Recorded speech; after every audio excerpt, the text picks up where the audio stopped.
going che graduated. Lagok kikikonet ke kasisiekab eunek che koron ko cheket che sire biik ak kosirgei kondegei boisionik. Notok kit nekemoche keyai kewekyi kongoi biik che kikeboisie tugul. Biik che kikebwan tugul bani. Bani ko kikokoit ne betutab raini kangeit rou ko katebena minister kole ako TTI noni anan kimiten university. Angamun tuguk che kikowalak en sugulini. Amache akono hakikisho nenyun ale ore institution nenyon nebo Belgut TTI. Kimache kewal maisha nebo lagokyok. Kimache kewal sobetab lagokyok. Kimache raini konyor borotet lagokab Belgut singomondo bichu 2,000 kobokotiny korikwak ak kotiny korik alak. Kimache keboisien somanet, kimache keboisien serikali, kimache keboisien kimnotet nekitinye nguni kewal sobetab bikyok deliberately. Kit nekiamwawok ak atese kamwawok kialeo kenyisiek chubo arap Ruto awale constituency nenyon nebo Belgut. Belgut nenyon nguni ko kwamwa ako amache awekyi kongoi waziri Kipchumba Murkomen. Ki inendet nekinomwe komyeit kotko nguni en Belgut ko nekit sikeker kampunisiekab kambut angamun kokebe open shoes. Ko kongoi en inye nekiyotwe komye. Kiyeku kipyator nebo manit ak amache ale kongoi. Konyitenju angamun ka graduation raini maton kochanga ngalek namwa kityo ale muguleldo ko abaibai. Okwek 2,000 biik ko graduate en betutab raini. Ngo tinyo Kiptaya, ngo boisien ak oboisien eunekwok, oboisien tuguk chekokineta, owal emoni, owal Belgut, ak owal Kenya, ak oeku tait nebo Belgut Institute, angamun koeku tait ne okwek chekoeku kipyator nebo sugulini. Obakobor ako kosoywok mieindo en korikwok, mieindo en lagokwok, mieindo en boisionikwok, mieindo en eunekwok, ak koeku biik chekoron ketiengei emoni bo Kenya. Moutien any kikesu obwat nebo emet William Kipchirchir Samoei Arap Ruto. Amache aker 2 term chebo president. Bas, kochechu komakiole long term ana kiole ne? Acha makas Kipchumba komye. Kole ne? Makas kora Kipchumba komye. Kole ne? Kwa wale hawajasikia wamesema kila maneno iko sawa sawa, tunangojea mvua itakuja mwaka ujao. So allow me now to introduce, I want to give the majority leader, but let me say this, so that because, you know, tumechukua nafasi ya waziri Murkomen. So sitaki yeye ni wa interior. Na tutaki kuchukua nafasi nyingi. We also have these graduates that we want to watch. I just want to allow the majority leader wa Kericho Assembly aseme neno moja na watambue MCAs where they are seated. Si ni namna hiyo? Karibu sana Safaricom, makofi ya Safaricom. Bas, asante sana. Thank you, DJ. The chief guest of today, CS Murkomen, Your Excellency Dr. Eric Mutai, Governor of Kericho, all protocols observed. Na wananchi kutoka Belgut na graduates, amujambo. God is good. And all the time, asante. Maybe before I make small speech, allow me to introduce my colleagues from the County Assembly of Kericho. You can be upstanding. From the front here, we have Honorable Fancy Korir, nominated MCA representing Jaik Ward. We have Honorable Daktari Eric Pate, MCA representing Kipchebor Ward. Majorly known by the name Watchman, Asante. We have Honorable Irene Langat, MCA, nominated MCA from this ward, Asante. We have the tallest human being in Kenya, Honorable Matthew Korir, MCA Chaik Ward Makofi. We have Honorable Kimweno Kirui, MCA from Tebesonik Ward in Pureti Sub-County. We have from the far end, MCA known as Kilia Boset, Honorable Edina Tanui from Waldai, Asante. We have an MCA there. Our Kili Linda Chemingin, an aspiring women rep from this region. Yes. An aspiring MCA from Litein Ward, Chenwach, Asanti. Chemweno, an aspiring women rep, thank you. We have Honorable Bafina Serem, nominated MCA from Kunyak, and also an aspiring women rep. Thank you. We have Honorable Opile Noela, nominated MCA from Innaugral. We have the former MCA of Seretut, Asante Bwana Livingstone, Asante. We have Honorable Evelyn Chebwogen, nominated MCA from Kedawa Kimugul, Asante. We have Honorable Kiprotich Rogony, MCA from Sigawet, Asante. We have Kilia Bozet Mili, Commissioner at the County Assembly and an aspiring women rep, Asante. We have Honorable Julia Siele, MCA from Waldai Ward, Asante. We have Honorable Peter Kemoy, MCA from Kapsuser Ward, Asante.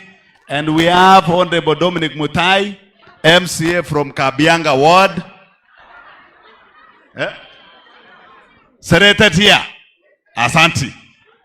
And may lead from Seretet, Asante Sana. We have Honorable Winnie from far and there, nominated MCA from Kipchimchim, Innaugral. And then we have Honorable Kiptuya, MCA from Litein Ward. Oh, MCA Dawa, Asante. Oh, that one is an aspiring senator, Asante. Now, just to recognize you, Chepto, aspirant for women rep, Asante Sana. Honorable Songo, you've seen the laugh. I think you are the most popular human being around. You see the way MCAs have come. All of them, they said we must be in this graduation courtesy of Songo and the principal, Pwana Korir, who was our former chief officer in the previous government of Honorable Paul Kiprono Chepkwony. We say thank you. I am Philip Prono, MCA representing Kamashan and the leader of Majority County Assembly of Kericho. Songo, I just want to say when I grow up, I would like to be the Songo of the other end. The reason being, to the graduates, I'm one of the products of TTI. Personally, I did electrical engineering in the National Youth Service Engineering Institute and graduated in the year 2012 before joining the current Technical University of Kenya to do instrumentation and control engineering. Now, when we say Singapore, the chief guest, you see, before His Excellency the President entered the Ministry of Higher Education and introduced the double intake to the universities, all people who scored below B and above C, they belong to the non-Kenya Science and the technical institutions like this. And we are where we are today because of the technical institutions. Songo, you've got it right. Amateur lenjibi ga Belgut. Kut ko mi chito na wo tachen emon. Ko chichi ki gure long term. Among en ligi isi ki uchusi ni Bwana Songo. Angamune. Hello. Kelenje gi na TTI at the time of COVID. Na sahi, we are in 2026. Na munajionea institution mahali imefika. Where is the principal from Kipsine the Technical? Here is the principal from my place. I want you to be frequenting this institution to do serious benchmarkings.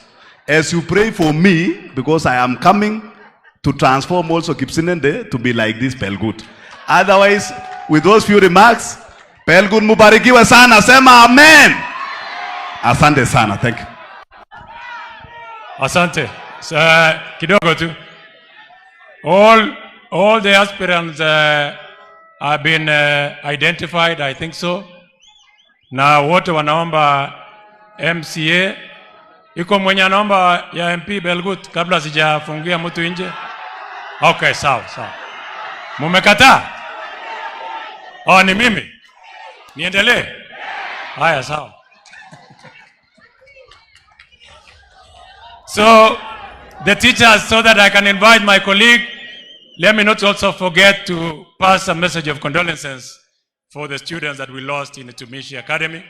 One of my members, Mheshimiwa Martha Wangari, the Member of Parliament, Gilgil, is a member of my committee, and we wish the teaching fraternity and parents of Tumishi Academy our condolences from Belgut constituency for the loss of for the lives that were lost, and we wish quick recovery for those that were injured in one way or the other.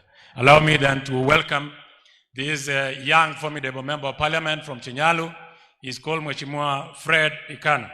Mheshimiwa Fred Ikana is an economist, an accomplished economist. Karibu sana Mheshimiwa. Thank you. Belgut hoye! Belgut hoye! Hebu nione furaha ya Belgut, furaha. Kumbe hapa Belgut mnafurahi namna hii. Inamaanisha aje? Inamaanisha 2 term ya rais na long term ya huyu rafiki yangu Nelson Koech. Asante sana. Asante. Our indefatigable Cabinet Secretary, who is our chief guest, Kipchumba Murkomen, our Governor Mutai, our women rep, our host, my good friend Nelson Koech, my colleagues, ladies and gentlemen, and our distinguished graduates, good afternoon. My name is Freddy Kana, Member of Parliament from Shinyalu constituency. I am a Gen Z like most of you, and therefore I am feeling very comfortable to stand before you and congratulate you. This is my second time in this institution, and I want to say that I'm a witness of the transformation that is being undertaken in this institution. Honorable Nelson Koech, my chairman, congratulations, and may you continue serving these people with the dedication that you have always served them with. I'm here also not to celebrate the end of your studies, but to celebrate the beginning of your responsibility to the world. Because as you graduate with skills from here, we shall be waiting for you outside there to include you in our workforce, to include you in our entrepreneurship spaces in this country, so that we can make maximum use of the skills that you have gathered here. My only piece of advice to you is that as you go out there, please keep the discipline that you have always kept, keep the patience, the honesty, and the integrity that shall enable us move this country forward. Kindly please, as you circulate your CVs to your uncles and leaders, and they take a bit of time to respond, be patient with them, because sometimes good things take time to happen. Sitawachosha na mambo mingi, niwaombe tu mtusaidie, kwa sababu sisi tumekuja kushuhudia sherehe hii na tumeona hapa Belgut ni sura kamili ya Wakenya. Mumeona hata principals wametoka kila kona ya Kenya. Kuna principals kutoka Nyanza, kutoka Western, kuna wanafunzi kutoka Nyanza, Western, Central na kila mahali. Mtusaidie sisi kama wale viongozi ambao tuna nia na dhamira ya kusaidia Rais William Ruto kuunganisha Kenya hii yote pamoja, ili sisi wote tuzidi kuwa jamii moja, jamii ya amani.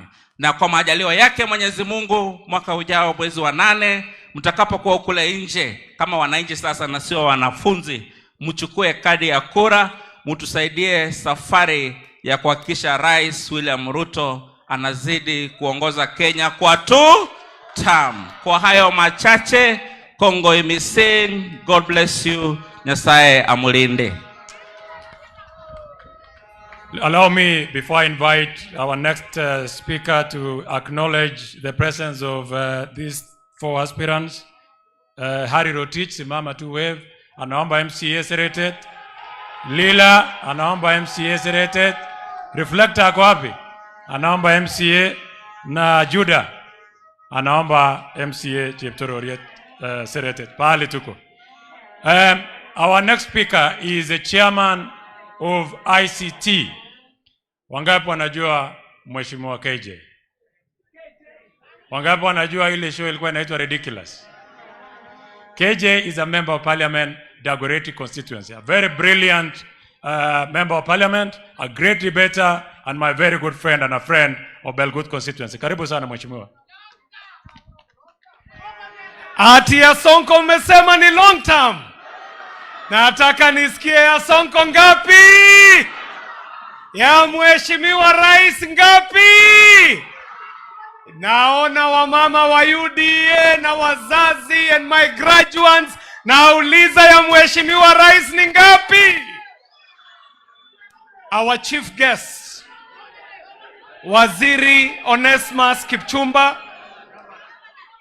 our governor of Kericho, our women rep, our member of parliament, our invited guests, our leaders in academia, my graduates and the parents, it is a great honor to be here for the first time in this very esteemed institution on the graduation of these amazing graduates today. And before I say anything, allow me to recognize the amazing journey that the graduates have walked. And today is your great day. Na kwa kuwa mmekuwa mmeketi kwa muda mrefu sana, if you're graduating today, I'd like to call you to get on your feet. Tafadhali, all my graduates, get on your feet. Nataka tukule kiapo kama tunaenda kule kwa dunia, tuweze kujikumbusha miaka ile ambayo tumekuwa nayo hapa kwenye TVET, iwe ni miaka ambayo itatusaidia kwa muda mrefu. To my graduates, I would like you to take this oath as you go into the world. I want you to, in a special way, repeat after me. I want to see you to say it as if you believe it. I want you to say, I know I can be what I want to be. If I work hard at it, I'll be what I want to be. Na unaswagile ambayo ni ya vijana, nataka useme ni kama unaamini from the bottom of your heart. Say it as if you believe it. I know I can be what I want to be. If I work hard at it, I'll be what I want to be. Na kila mtu apigie graduates wetu makofi. You may take your seats. Ladies and gentlemen, it is a great day to be a guest at the first graduation of this most amazing institution. Na ningependa wote, you join me in congratulating the Area Member of Parliament, Honorable Nelson Sonko Koech, on this great achievement. Ladies and gentlemen, when you graduate today, I only have one word for you. And the word I have for you is the word that was given unto me by the great Professor Eshiwani on the day that I graduated from Kenyatta University. And he said to us in a congregation like this, akatuambia kwamba graduation ya leo mmeweza kukwea mlima mdogo kama ule mlima wa Ngong. Unapofika pale juu ya mlima Ngong, utaweza kuona kwamba kuna mlima mwingine unaitwa mlima wa Mount Kenya. Na wewe utaanza kukwea mlima wa Mount Kenya hadi wakati utafika pale kwenye kilele. Ukifika kwenye kilele cha Mount Kenya, utaona kuna mlima mwingine ambao unaitwa Kilimanjaro. Utakwea Kilimanjaro na sasa macho yako yataweza kuona mlima mkuu wa Mount Everest. Ati kwamba leo mlima huu ambao mmekwea kama graduates ni mlima mdogo. Today you have only been given the power to be able to escalate to the higher areas of your life. Wale ambao wamegraduate na technical courses, wale ambao wametrainiwa na computer, wale ambao wametrainiwa na course ambazo ni za design, wale ambao wanachukua engineering, na wale wengine wote, leo ni mwanzo tu. Mumeweza kukwea mlima wa Ngong. I would want to call upon you to now make it your life purpose to be able to escalate to the top of Mount Kenya, to the top of Kilimanjaro, to the top of Everest. And when you make it there, you shall be the transformation that this country has been waiting for. Kwa sababu leo tukiongea, mnaona Kenya yetu vile ilivyo.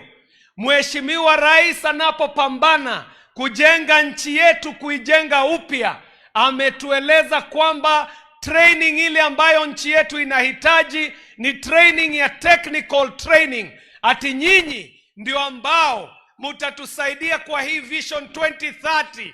Kwa safari hii ambayo rais anatupeleka kule Singapore, inawategemea nyinyi. Na mimi nataka niulize, tukiwa hapa Kericho, mna imani kwamba za rais ni ngapi? Munasema ni ngapi? Naye waziri wangu Kipchumba Murkomen, mnasema arudi kwa hii serikali. Mimi sijui kama mnatambua Mheshimiwa Kipchumba Murkomen, kwetu ndio anatambulika zaidi. Nataka nisikie kelele ya chief guest wetu Honorable Onesmus Kipchumba Murkomen. Nimalizie kwa kusema hivi kwamba ninawaona wengi ambao wamekuja kushuhudia graduation yenu leo. Ningependa nitambue timu ya kipekee ambayo naiona, timu ya chama changu cha UDA. Tafadhali wapigiwe makofi wakiwa hapa. Safari hii ambayo tunatembea itakuwa ni safari ya kubadilisha Kenya kwa njia ambayo wengi bado hawajatambua, kwamba mashule yanajengwa Kenya hii kila uchao. Colleges zinajengwa kila uchao. Ile ambayo inaitwa universal health sasa imekita mizizi. Wakenya wetu wanafaidika kutoka kwa bima hii ya universal health. Zaidi ya hiyo, kuna ujenzi mkubwa ambao unaendelea wanyama nyumba Kenya mzima. Wengine wanauliza swali, nyumba hizi zitajengewa nani? Leo tuko kwenye TVET.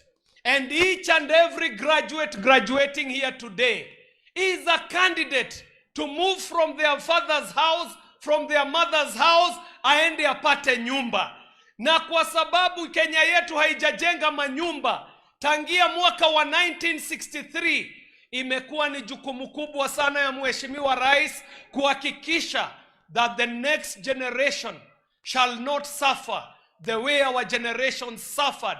Kila wakati mambo ambayo tulifaa tuyafanye kuanzia mwaka wa 1963, saa hii ndio yanafanyika kwenye serikali hii ya William Samoei Arap Ruto. Wale ambao wanatetesi na maswali wanafaa wajue ya kwamba Kenya yetu hii ishafanya maamuzi kwamba hatutarudishwa kwenye siasa. Nataka niwahakikishie Mheshimiwa Rais ako na kura kule. Mimi nataka niwaulize, huku ako na kura? Ako na kura huku? Zaidi ya hapo, nimalizie kwa kusema ni vizuri kulea viongozi wenyu. Mheshimiwa Rais alichaguliwa akiwa kijana mdogo. Akachaguliwa mpaka akakuwa waziri. Walipati alipokuwa waziri, akamenyana na wanaume, akakuwa deputy president. Kukuwa deputy president, akapanga kazi, sasa yeye ni rais. Hawa viongozi ambao mmechagua huku kwenyu, Mheshimiwa Nelson Koech, mumutayarishe awe kiongozi, sio wa area ya hapa tu, bali awe ni rais ni candidate ambaye anaweza kuwa candidate wa urais Kenya mzima. Viongozi wenyu ambao ni mawaziri, muwashikilie waweze kupata national image bila tetesi za hapa nyumbani. Tuko na mama yetu ambaye mimi naketi na yeye pale bungeni, Mama Beatrice Kemei huyu. Mimi nataka mjilelee viongozi. Mimi najua yeye anajua kiti cha wamama ni kiti cha affirmative action. Kiti ambacho unaketia kwa wakati mdogo, kisha unawapa wengine nafasi ya kuweza kuingia kwa kiti hicho wapate affirmative action. Na kwa sababu Mama Beatrice Kemei, mimi najua maneno yako, mimi nataka niseme ile kiti wewe unataka kutafuta. Ile kiti wewe unataka kutafuta. Wale tumeona kazi yako kule bungeni, tutakuja kukusaidia kutafuta hiyo kura ili ipatikane. Mimi nataka nimalizie kwa kuwatakia nyinyi wote heri njema.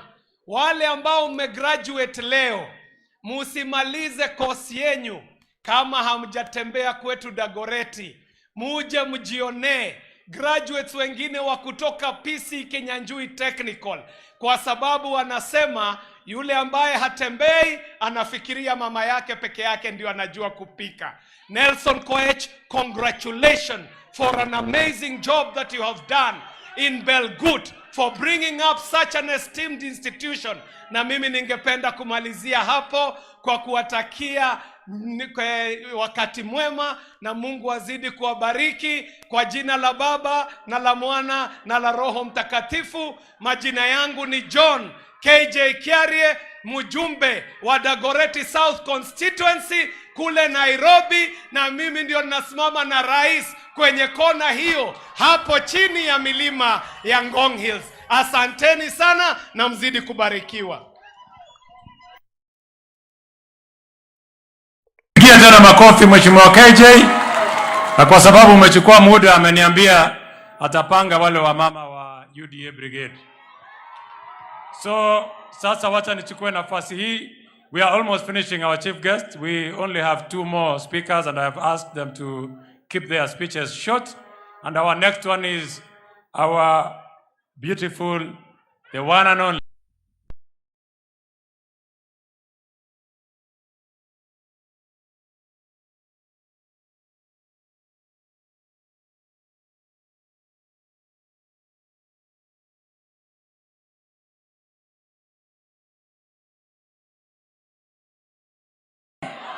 Watu wa Kericho hoye! Watu wa Kenya hoye! Mheshimiwa, you know, the graduates that we have, the graduates we have today, the chief guest, are not from Belgut alone, from the whole country. And therefore, we are so excited. As the chief guest for today, the Honorable Kipchumba Murkomen, who is the CS Interior. We are so happy that you are here today. Governor wetu, Dr. Eric Mutai. Asante sana Mheshimiwa Nelson Koech. Negiguren Songo Teta. Asante. Waheshimiwa, Mheshimiwa Keche, Mheshimiwa Fred, the board led by the chairman, principal, and all the principals present, our honorable members of the County Assembly of Kericho, the graduates today, I say congratulations. You have been here, I think for 2 years or more, and today I'm so excited that you are graduating, the 2,000 of you. I'm so happy, and I want to thank God for you. I thank your parents and guardians. I thank the government of Kenya, and more so, I also thank your instructors. I'm so happy that here in Belgut, we are graduating students going to the next level. Why am I saying so? You can see the way Mheshimiwa Nelson said, this dress and another one at home was made by none other than Joan Chepkirui, who is under my full scholarship program. I don't know if the girl is here. Mheshimiwa, you must, the chief guest, you must, where is the girl? Oh.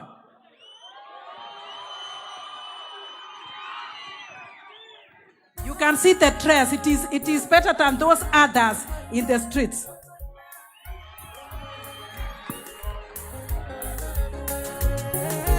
Bongoi mama, bongoi yo, bongoi Jessica. When you look at this dress, I want the other instructors. You must produce like Belgut. When you look at this, what can you say? And this girl, when I gave her the scholarship, I was given from the local community. She was picking tea. And she said, I want to go and do fashion and design. She made for me the first dress. I didn't pay that one, but this one at least I paid. So thank you so much, and God bless you. And I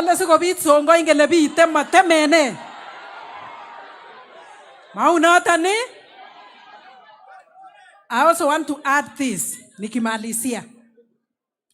Mheshimiwa Nelson, I know the affordable housing program is coming to Belgut very soon. And because of that, I am humbly requesting that all the people who work under electrical and electronics engineering, those who will work under building and civil engineering, and any other that goes with the same. I've also heard plumbing is coming in. Let them come from Belgut, TTI, and any other TVET. I know you will do that, your Mheshimiwa Nelson. Now, for the chief guest, we appreciate all that you are doing. As I say that, I'm only maybe reminding our people that we have many cases that are bringing us down.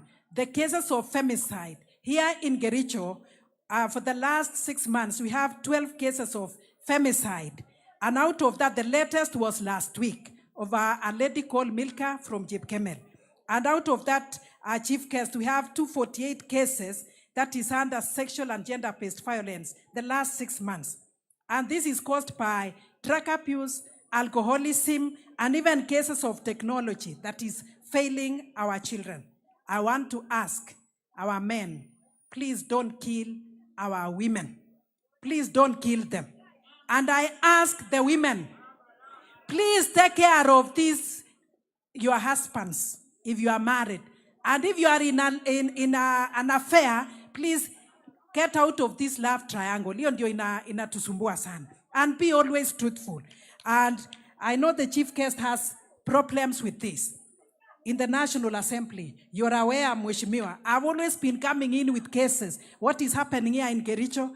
Why are our women being killed? Starting from Soin, going to Kipkelion, going to Pureti. And we also have cases of children. Children being abused.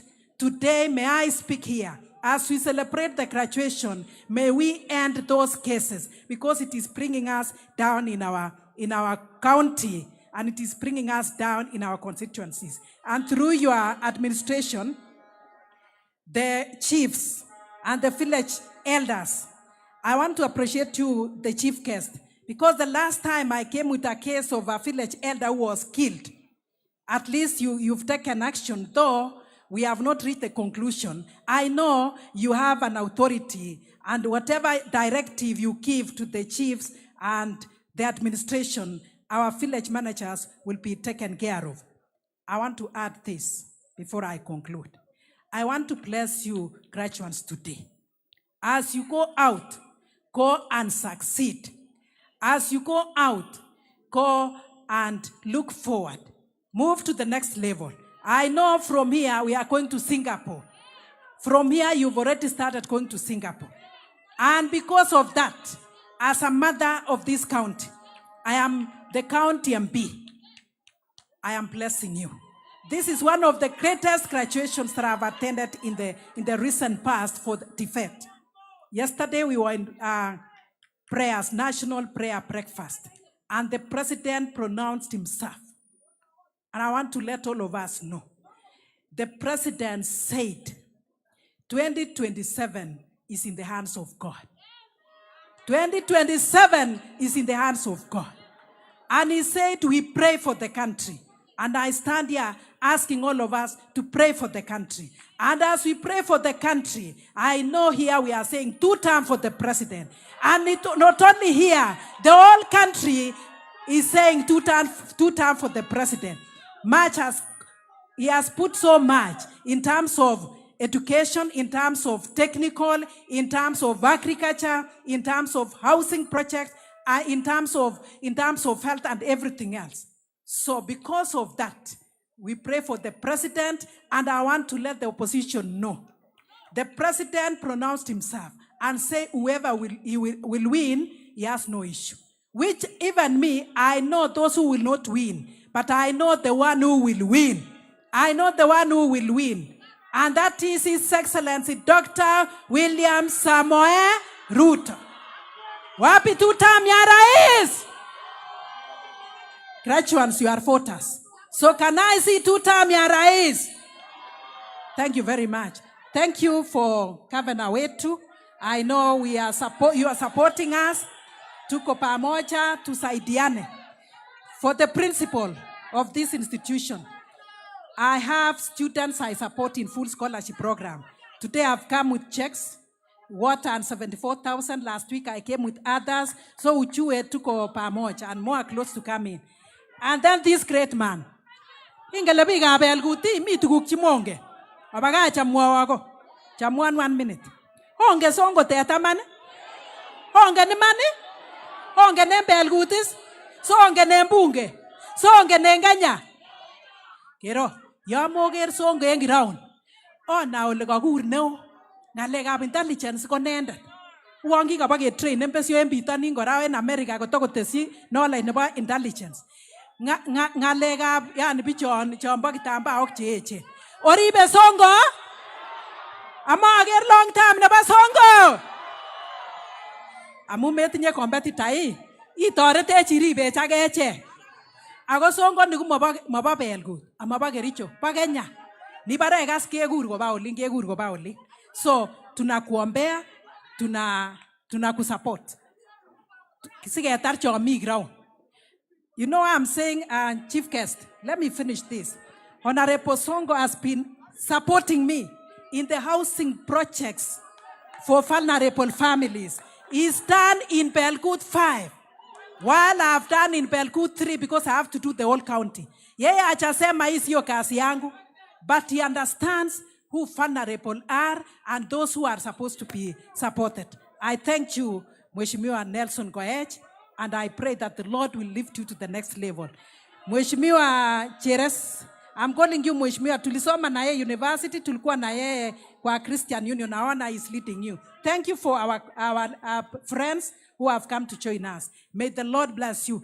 Kwanyi komi komye? Kole kimi tuguli? Kole mama? Ngoberu roche. So thank you very much, sir. Mema murenege.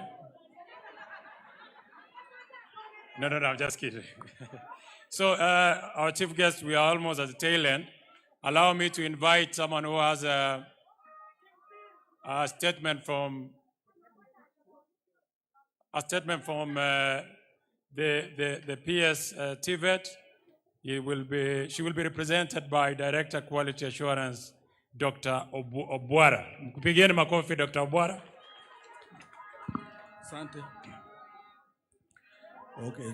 Thank you very much, our chief guest, Honorable Onesmus Kipchumba Murkomen, the Cabinet Secretary, Interior and the National Administration, Your Excellency Dr. Eric Mutai, Governor Kericho, Women Rep, Honorable Member of Parliament of Belgut, and other members of Parliament present, and members of county assemblies that are here, the Chairman of Belgut Board of Governors, the Principal, and the county Principal that are present today, distinguished guests, ladies and gentlemen, graduates, good afternoon.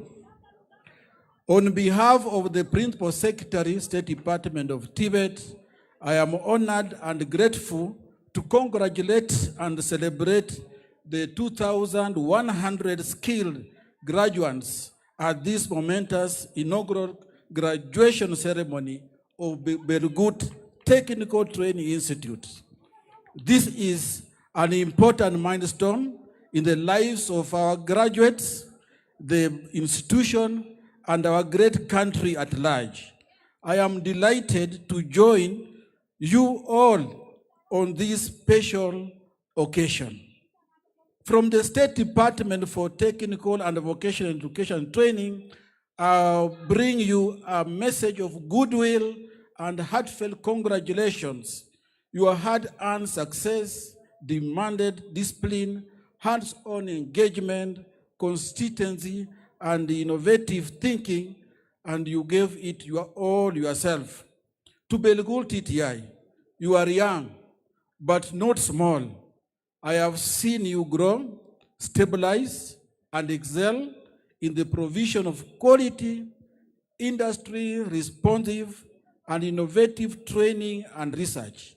Your commitment to expanding training infrastructure and personnel, modernization of equipment, strengthening stakeholder engagement, mobilizing resources, and reaching out to the youth is truly commendable. The State Department for Tibet will continue to support this worthy cause. As the country implements the bottom-up economic transformation agenda, a key pillar in solidifying our new status as a middle-income economy, the Tibet sector has positioned itself well and continues to play a critical role in producing skilled human capital across different sectors of the economy. We are the builders, innovators, and problem solvers of our nation's future. To actualize this, the State Department for Tibet has rolled out a number of targeted reforms in the sector, some of which include modernized competence-based education training model, which is highly practical and skill-based. It ensures the production of work-ready graduates and addresses the long-standing gap between Tibet outputs and industry expectations. Secondly, we have a dual training policy which brings on board industry as a key partner in training. This will ensure that our graduates remain relevant to the industry in an ever-evolving environment. Third, we have recognition of prior learning initiative. Skilled workers who acquire their competencies informally will be assessed and appropriately certified. The State Department, through the Directorate of Recognition of Prior Learning, will continue to spearhead this process. All Tibet institutions have already been given their annual targets in the realization of the same. And lastly, industry in colleges model which seeks to solidify CBET while at the same time ensuring that the equipment in colleges are not only used for training, but also for real production. This will ensure that students are exposed to the real work situations early enough, that they have the right work ethics and have the requisite entrepreneurial culture.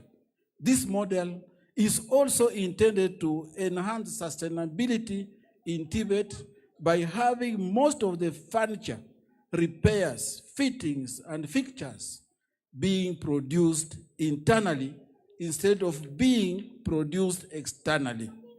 I am happy to note that Belgut TTI is performing very well in the implementation of most of these reforms. Keep up the good spirit. Once more, our dear graduates, I wish you the very best as you step out into the world. I am confident that you are not only skilled, but also innovative. Go out, explore the world, find your space, and grow. Thank you very much. May God bless you. May God bless Belgut TTI. Thank you so much. Thank you very much, Daktari. Please pass our message of appreciation to the PS. Our chief guest, as I conclude before I invite Governor, wacha tukushukuru. Waziri Kipchumba amekuwa rafiki yetu sana katika constituency hii ya Belgut. Hata jile enen gongo yengi Kipchumba emba tunashukuru. Every time wakati tuko na shida, wakati tuko na furaha, you've been a very dependable friend of mine and the friend of the constituency. Allow me also, nasikia leo kuna freshers night. Senator Cheriot, rafiki yangu na rafiki ya constituency hii, ametuma apologies, is out of the country. Lakini ameniambia niambie president wa students kwamba students leo watapata shilingi 1,200 kutoka kwake. Unasema nini? Nimwambie nini? Asante. Na mimi nitaongezea shilingi 1,100. So students leo mutakuwa na shilingi 1,300 kutoka kwetu. Asanteni sana. Allow me now to invite our governor, Jobiri, Daktari, Dr. Eric Mutai. Karibu sana. Wapi makofi? Moja, mbili. Nasikia inafanywa hivi. Aya, asante. Karibu governor. Nogole leo. Ole golo. Mbwekse. Fire si fire. No si no man. But I'll just be very brief today. Asante ni sana. Our chief guest for today, my brother Kipchumba Murkomen, the area MP, all the leaders here, the management of this school led by their principal and the chairman, together with the graduates and all the graduates. First of all, on behalf of Kericho County Government, I'm here to come and say pongeze sana. Of course, together with the women who have recognized already. Tutulie kidogo. I want to say pongeze sana to the 2,000 plus graduates who today they are graduating at Belgut TTI. We join the school management and we want to extend our deepest appreciation not only to the students but also to the guardians and the parents who have toiled and worked hard to ensure that these children today succeed. Thirdly, as the governor of this county, we are proud of your resilience and your patience, the 2,000 plus graduates. We wish you well in your endeavors. We wish you God's blessings as you venture to the next world. And you want God to guide you even as you will contribute in building the great economy of this nation. Fourthly, I would want to appreciate sincerely the principal and the teachers and the instructors of this school, together with your fellow principals who have come from different sides of this country, Kenya.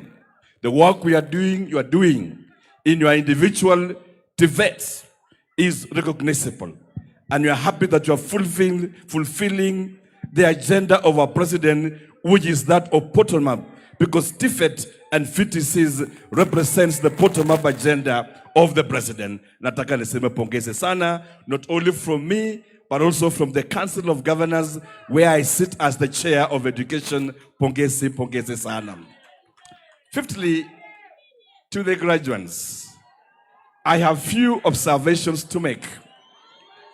Number one, tutilie kidogo mwambie kidogo tu. To the graduates, there are two things that I want to mention to you. The president has created a space, not only locally, but intentionally. We want to partner with the different institutions so that we get you foreign jobs outside this country. And as you graduate, there is huge demand for foreign skills in Europe and other nations. And what we'll be doing as county governments is to partner with the members of parliament and ensure that we avail passports and even connections for those who want to go abroad and apply their skills in abroad. Number 5, Chief Guest, Murkomen today. Chief Guest, we are building, and the president is building affordable houses. We are doing a lot of tarmac roads. We are doing a lot of constructions. And Kenya is an active construction site. This is my observation and my commitment. Together with the county commissioner, whom I'm going to have a meeting today, we will want to get a list of all the contractors in Kericho County. Those who are constructing Kapkade Stadium, those who are doing Kerenga Airport, those who are doing the stadium in town, those who are doing affordable houses. Once we do that, Commissioner, we reach to the principals and give us statistics of graduates so that we connect them to continue as post-internship in those sites and earn money. Aboyeko sawa? We don't want skills to come outside the county. We want to utilize the same skills that we have labored for and produced right here in our institutions. Oh, and those that we are producing in this institution, so that these children, as they graduate, they will have ready jobs. Number 5, as a county governor today, I'll also be reaching out to industries in Kericho, from rice cement, from kaolin industries, to the tea estates and other places, so that they create spaces for post-internship for these children that are graduating in Kericho County. And they will graduate and they'll be able to get jobs and support their families. Lastly, Chief Guest. Chief Guest, I want to appreciate you very much. You are a great friend of this county. And I want to mention this before I mention about Nelson. One is that when we were constructing Kerenga Airstrip, and I still remember this very well, when I came to your office together with the leadership, there was no money in the ministry where you were the Minister of Roads. Lakini ukafanya ukarabati, until today, we are in a steady pathway of delivering an airport, the standard of Eldoret Airport, courtesy of you and that of the President's goodwill, and I want to say thank you. Equally, as we speak as a county today, the President is building 5,000 affordable houses at Chelimo, where we are doing a new town. We is equally building up Kapkade Stadium. We are equally renovating the Green Stadium in Kericho Stadium. All this points out towards creation of jobs and matching what we are training into a new space of delivering jobs for our youth and the many of our skilled labor that we have as a county. Just want to mention this. Yesterday, and I want to pass my sincere condolences to the 16 children and their families that we lost at Utumishi. On behalf of the Council of Governors, which I see as the Chair of Education, we want to say poleni to the families. As we do so, because I'm having a meeting today, a county committee meeting of security, together with the county commissioner, we will plan to have a meeting with all the quality assurance officers from the sub-county levels so that we start to plan and map out the status of safety in our institutions so that it can allow us to prevent deaths that can be prevented and not wait until it happens so that we look at it. But as we do so, I strongly want to condemn those who want to take advantage of tragedy and misfortune. I heard people yesterday shouting at the rooftops that CS Murkomen should resign because of the unfortunate incident. We want to tell them, and this is my message from Kericho County, over the years up to 2022, we had an incident in Moi Girls where like 10 children died in a very sad and tragic way. At that time, Matiang'i was the Minister of Security. Uhuru Kenyatta was the president of this country. We didn't have anybody coming and shout Matiang'i must resign. So how is it when there is a tragedy and because the CS name begins with Kip, you start going along the highway and saying Kipchumba must resign. Kipchumba is not resigning. He's not going anywhere. He's the best CS that we can have in this country. What we are calling for is proactive approach where we come together as leadership and solve the situation, but not take advantage of crises and situations that are happening. Mheshimiwa Songo, before I conclude, I want to say thank you to Mheshimiwa Songo. Together with the area MB, today we are building a sub-county hospital in Belgut.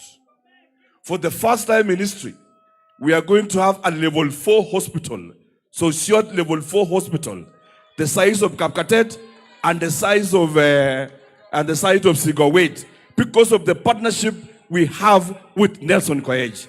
Nelson, the work you are doing from the tarmac roads, from the schools that you are building, demonstrate your strength of leadership.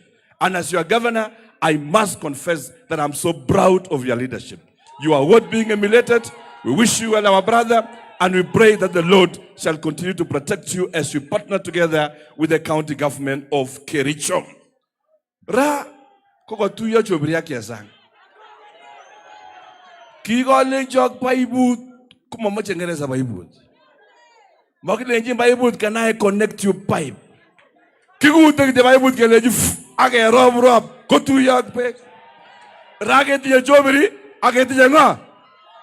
Kole jobri, omi jobri rehu, omi rehu, ane chesang, omi yu, kima kwak chemiach, and we wish you well as accounting.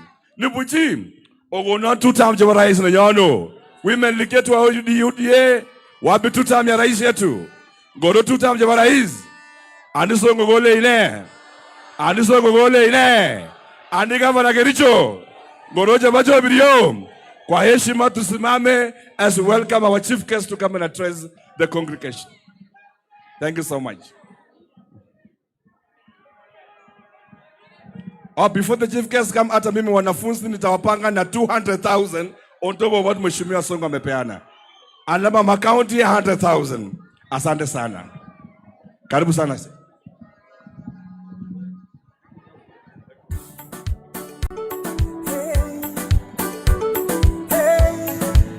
Asante sana.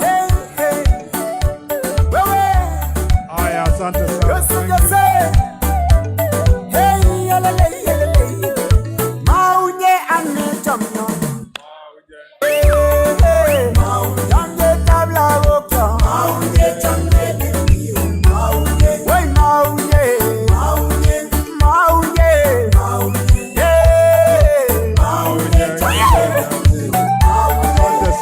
Thank you very much. Please be seated. Santeni sana.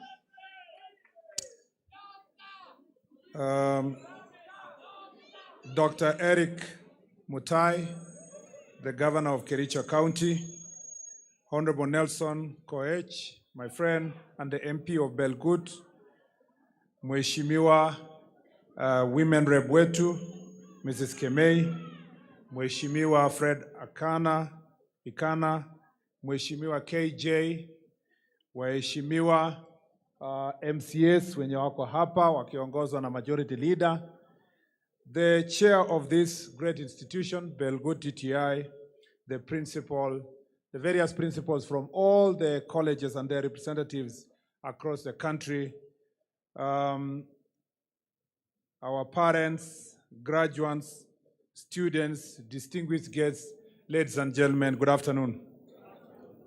It's with great honor and privilege to join you today during this historic occasion, the first graduation ceremony of Belgut Technical Training Institute.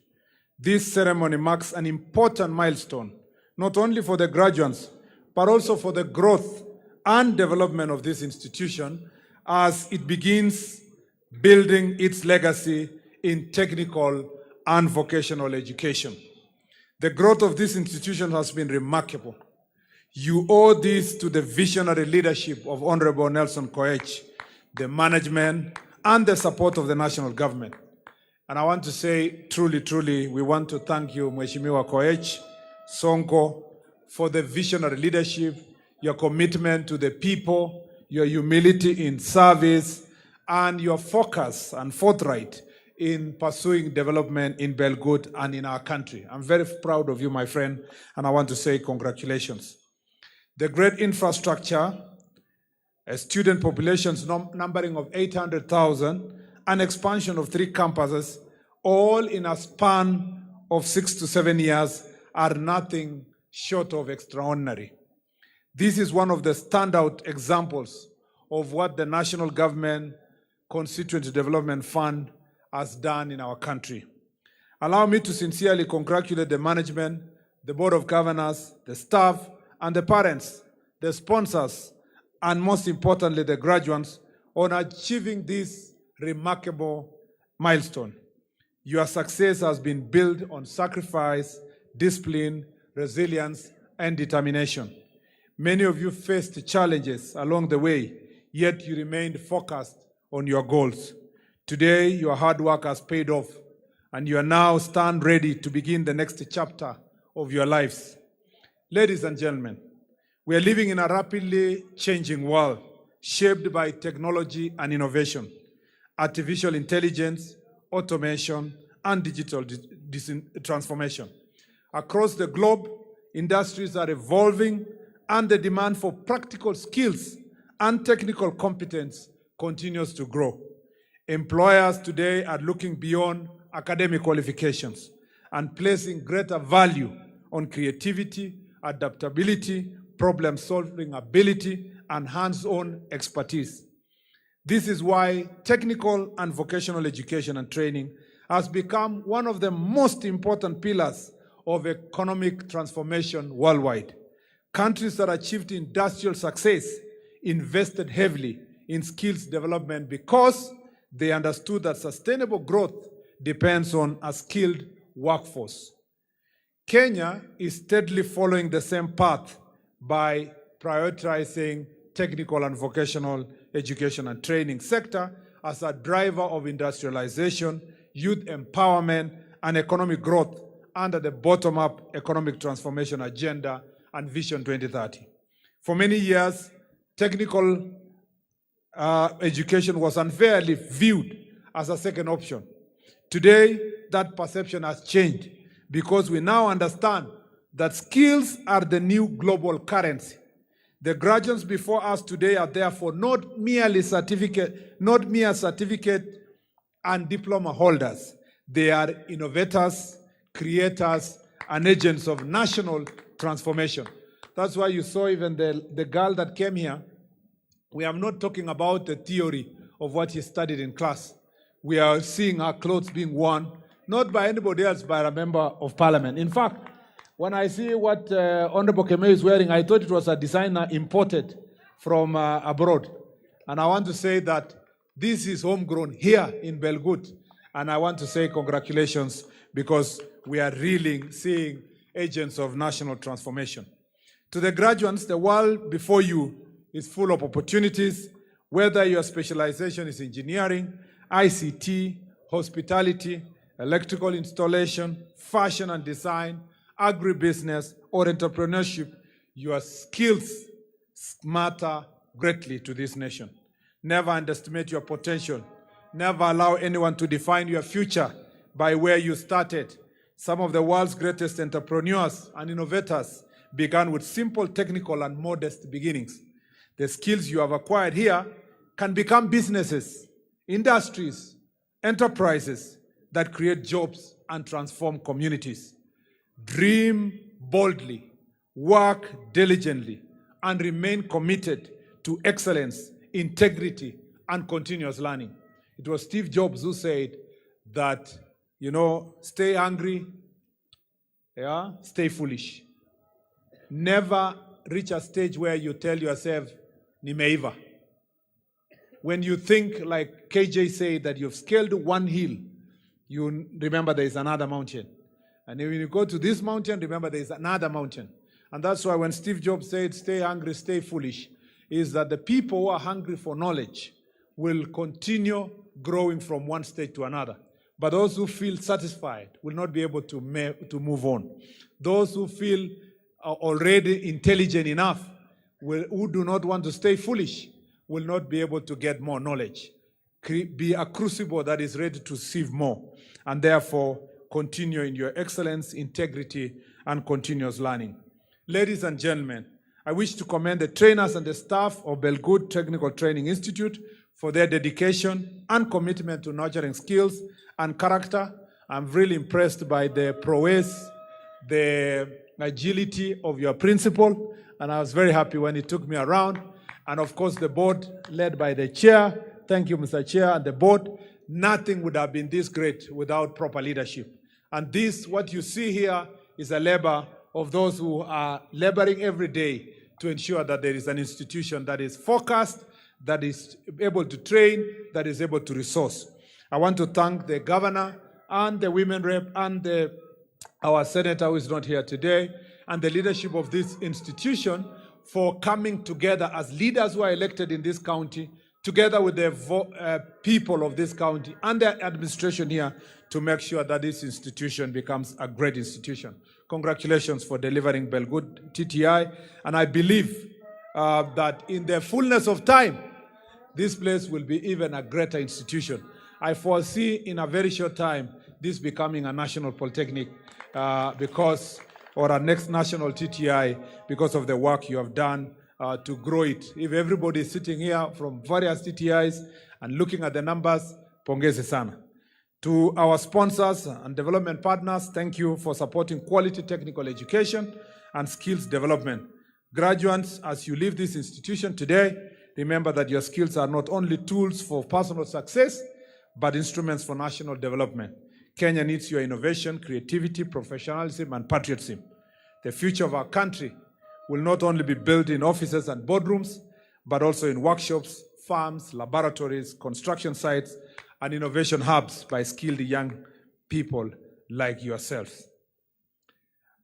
And before I conclude, let me say also a few more things that viongozi wengi sana wameongea hapa kuhusu maendeleo, na ni kweli kwamba Mheshimiwa Rais kwa chini ya miaka 4 amebadilisha sana sura ya taifa letu, na let me tell you, tunaweza sema mambo mengi ambayo yamejengwa, barabara, tuseme manyumba na nini, lakini ile transformation ya kwanza kabisa yenye rais ameweka msingi ni ya universal healthcare. Ukiona kabla mwaka jana na juzi, mnajua ya kwamba tulikuwa tunaenda harambee nyingi sana za watu wagonjwa kuwasaidia.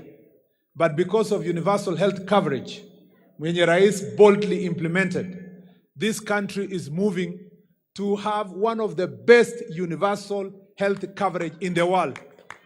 And imagine in less than 2 years of operation, tunaangalia ile matunda yenye inaleta. Na kwa miaka isijazo, as it continues being refined, itabadilisha sana. Na itabadilisha sura za hospitali zetu. Mnajua kwamba ile pesa inalipwa na UHC ndio inaendelea kujenga mahospitali katika sehemu zote za Kenya. Na hiyo ni njia moja ya kubadilisha mambo ya afya. County zetu zitaweza kununua madawa, zitaweza kujenga na kuexpand facilities kwa sababu ya universal healthcare.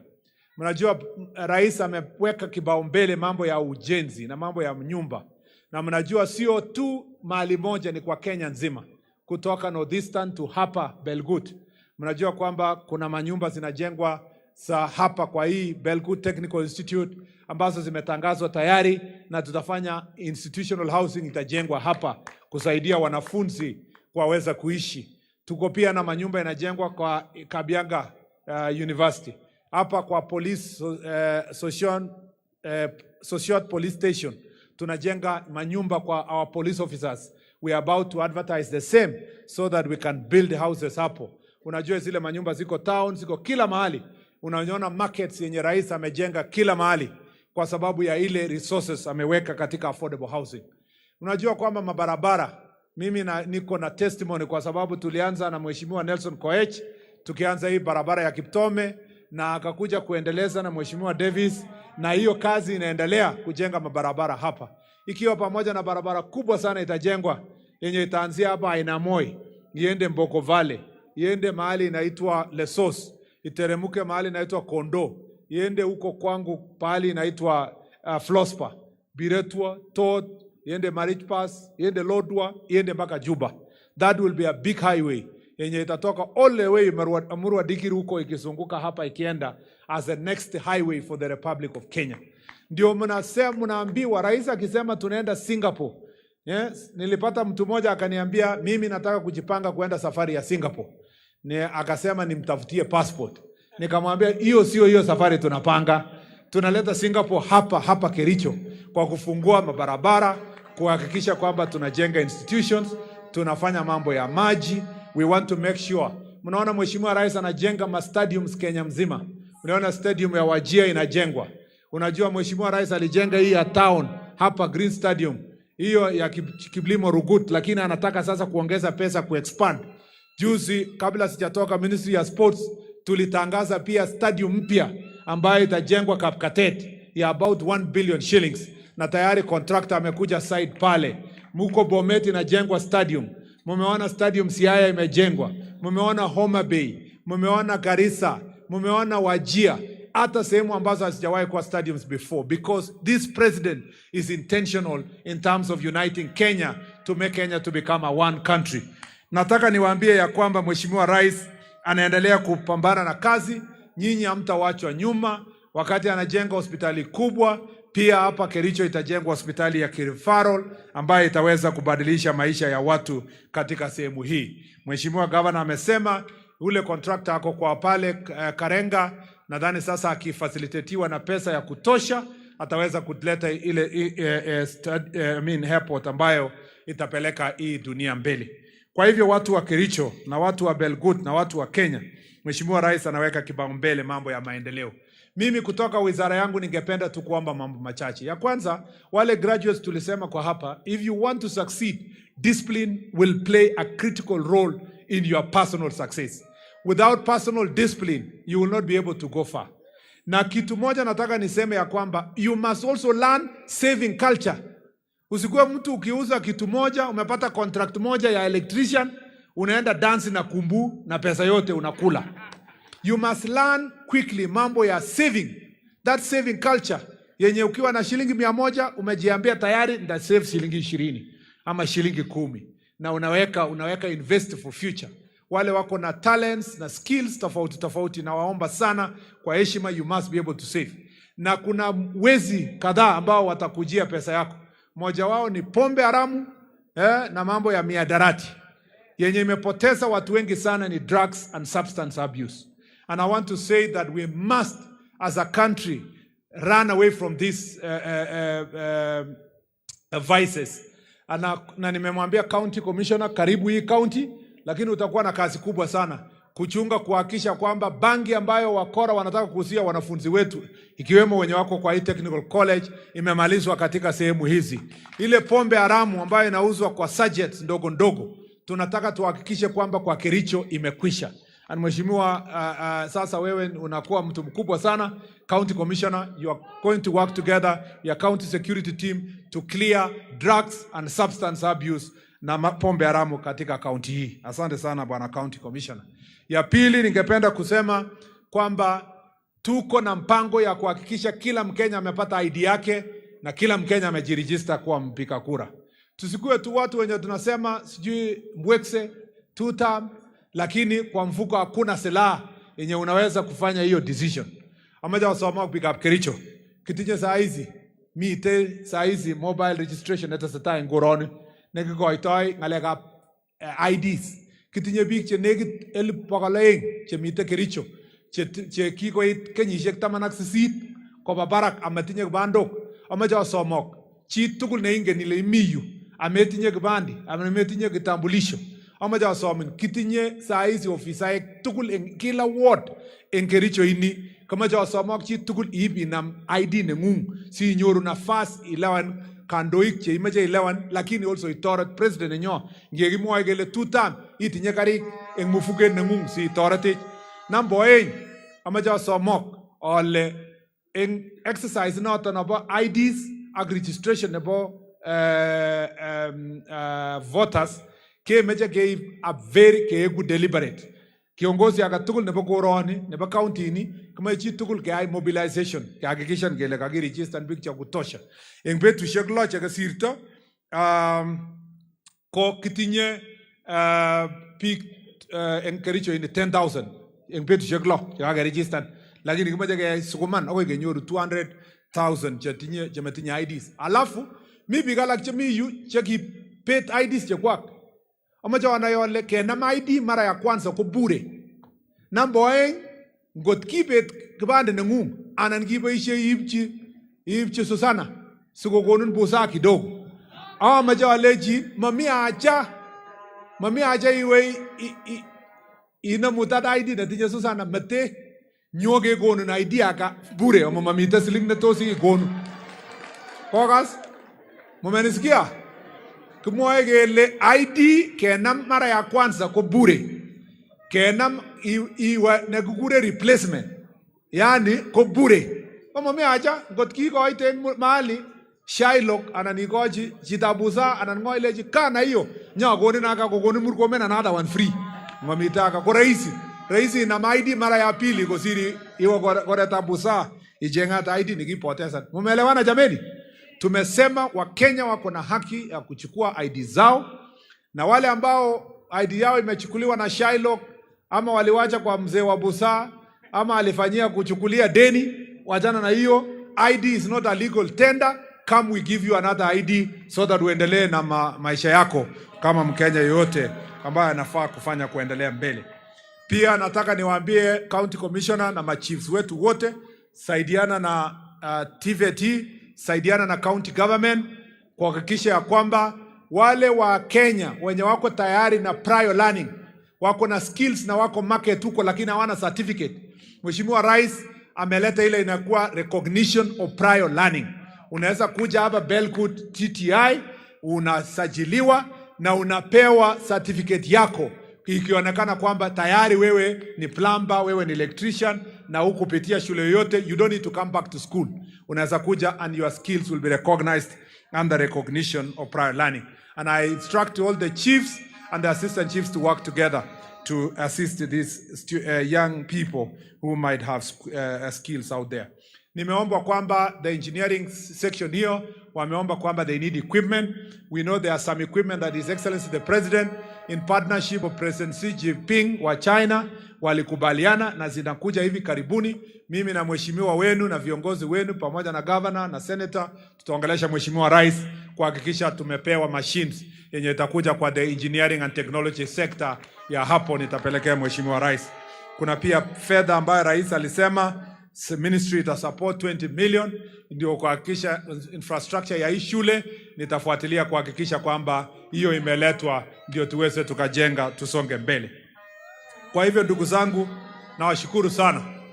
Pia nataka niseme jana nilikuwa pale Gilgil kwa Utumishi Girls Academy na tulikuwa na changamoto sana, shida iliyotutokea ambayo moto ilitokea katika shule hiyo ambayo wanafunzi 16 walipoteza maisha yao. Mimi jana nilisema na tarudia, my condolences to the family, condolences to the relatives and friends ya wale wanafunzi 16 tuliwapoteza. Pia wanafunzi 7 bado wanaendelea na matibabu, wale waliruka kutoka dirisha na wakapata injuries, wao wako katika hospitali lakini they are out of danger na wao wanapata matibabu na tunawaombea wapone haraka. Pia ningependa kusema ya kwamba tuko na habari sasa kamili ya kwamba wanafunzi 8 kupitia uchunguzi imepatikana kwamba wanafunzi 8 wanakiziwa kwamba walihusika na kuchoma hiyo dormitory. Hawa wanafunzi 8 tayari DCI amewashika na watapelekwa kotini na watabaki na DCI kwa interrogation kupata full evidence ambayo ilifanyika namna gani. Pia tunajua ya kwamba hiyo institution kuna mambo ya standard procedures ambayo ilifaa kufuatwa. Number 1, tunajua ya kwamba kuna one side of the dormitory ilikuwa imefungwa ambayo ingekuwa ni exit ya hiyo dormitory, na hapo ndio wanafunzi 10, about 10 students died at that particular corner. Kwa sababu hiyo corner ilifunikwa, kawekwa kufuli, ikapikwa mbao, alafu ati ni ku-expand the dormitory ndio itoshe ilete wanafunzi wengi kujaza hiyo dormitory. Na kwa sababu ya hiyo, Ministry of Education will take administrative action on the leadership of the school kuona kwamba hiyo haitarudiwa tena kwa shule yoyote katika Kenya. Pia walimu wengine walipewa habari na wanafunzi ya kwamba kutakuwa na mkasa katika shule, lakini wakapuuza na hawakuchukua hatua. Pia Ministry of Education will take the necessary steps. Mimi nataka niseme hii kwa mashule yetu yote. Kwa mashule yote, please have your ears among the students. All the teachers must have a way of getting feedback. Hakuna vile wanafunzi 8, 10, 20 wanasapanga njama ya kuchoma dormitory na mwalimu asisikie ama wanafunzi wengine wazuri wasisikie. Schools must have safe ways of getting anonymous information through suggestion boxes and other ways. But also school administration must cultivate relationship with their students so that every given time they are ahead of them in getting information when something bad is about to happen in any particular institution. I must say that as a Ministry of Interior, I congratulate the County Commissioner, Bwana Kibara of Nakuru, and the County Security Team for quick response and for coordination with my ministry to make sure that we did as much as we could to salvage the situation at that point in time. And I want to thank also the Ministry of Education for the work they did to make sure that we deal with this situation. I want to condemn in the highest terms possible scavengers, political scavengers, who are going around to score cheap political scores on this very unfortunate incident. I am shocked that any person, even at the first day, before even investigation is done, is already apportioning blame to this person, to the other, in the hope that they will get political gains. I must say that that is a great shame. It's such an embarrassment. It's bad manners, not the very least a person who has been taken to any position of leadership. And I must say to those leaders who have verbal diarrhea that they must read Proverbs 18 verse 7, that a fool's mouth is his own destruction. And that kind of foolishness must not be entertained in our republic. Well, I want to say that from our ministry, we will always support our institutions to make sure that we have proper mechanisms of working together to ensure that we avert matters of disaster. And today, I must celebrate His Excellency the President has signed today Disaster Risk Management Act bill into an act, and now we have a law that will help us to have a proper coordination between national government and county government on matters of disaster, and to make sure that we also continue supervising our institutions to make sure that they're compliant. I want to say also that the Ministry of Education quality supervisors that are expected to supervise schools to ensure that their infrastructure is compliant for purpose of safety must also be held into account because they slept on the job. All those quality assurance officers and standard officers must be held into account. And I want to tell all the other officers, please be vigilant. And from today henceforth, ensure that you investigate, you ensure that you supervise, and ensure that these institutions are compliant. Ya mwisho, nataka kushukuru sana Mheshimiwa Governor Geoffrey Mutai ambaye ni rafiki yangu, kwa Eric Mutai, sorry, which is also Geoffrey is the nickname. Okay, Eric Geoffrey Mutai. Now I want to congratulate him for the work he has been doing here, and I must say he's my friend, and we must work together to ensure that Kericho moves forward. I'm happy to see you working together with the MCAs now. There has Kericho imekuwa ni makelele ni mingi sana. Imebaki sasa 1 year, jameni tuweke hiyo 1 year kwa bidii ya kazi ili tuhakikishe hii kaunti yetu isonge mbele na huyu governor na MCAs wapate nafasi ya kusukuma kazi isonge mbele. Na Mheshimiwa Nelson Koech, I value our friendship and thank you my friend for the work you are doing.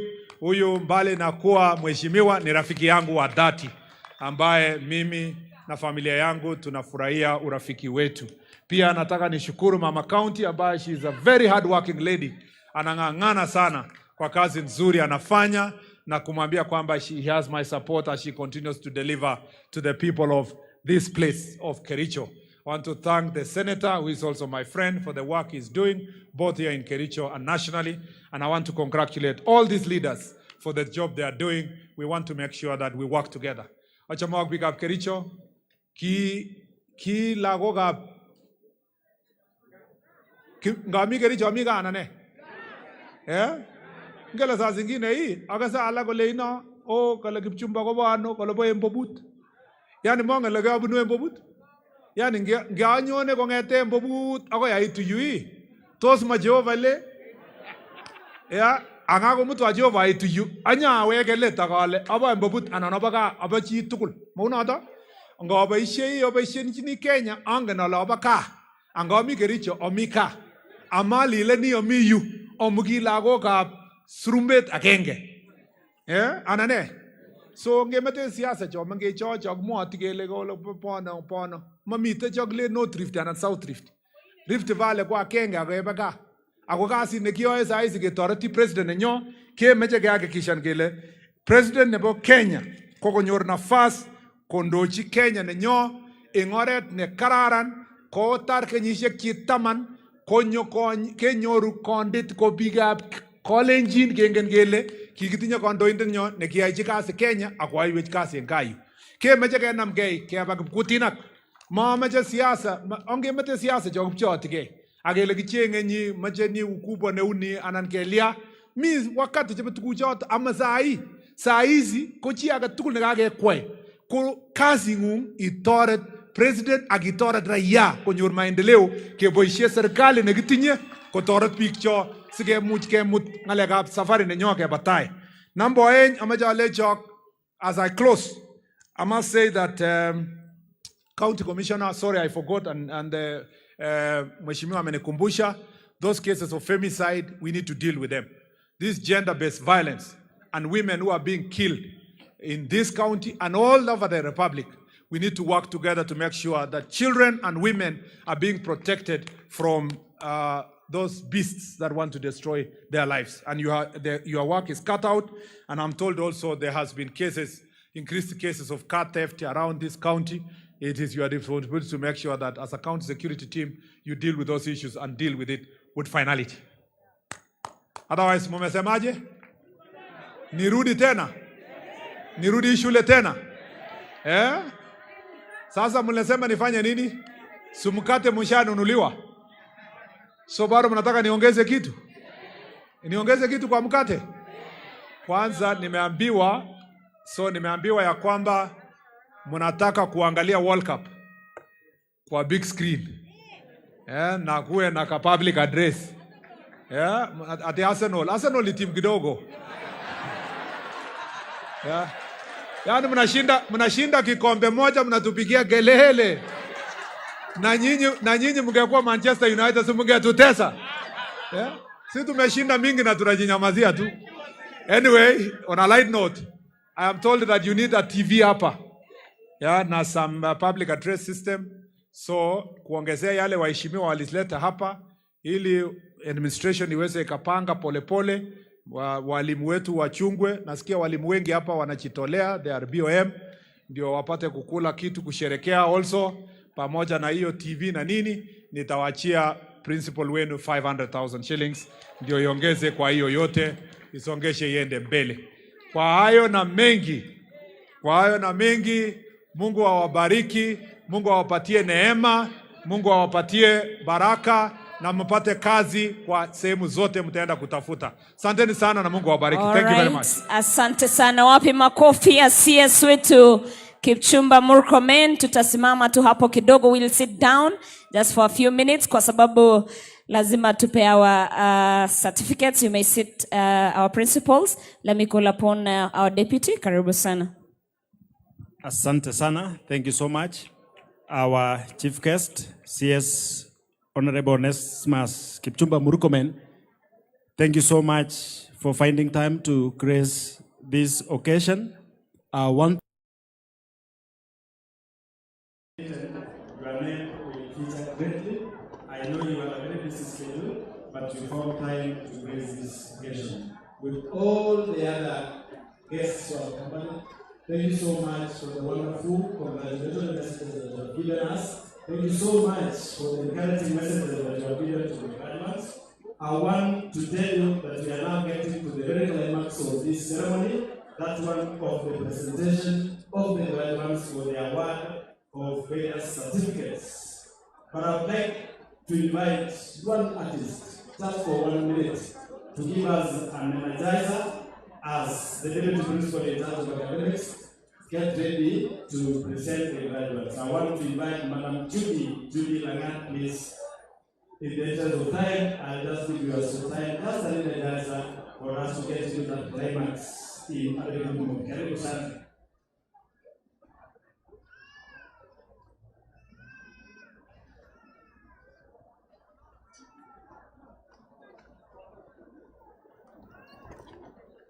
Asante kwa mara nyingine. DJ tupe maiweke Jehova. Tafadhali DJ.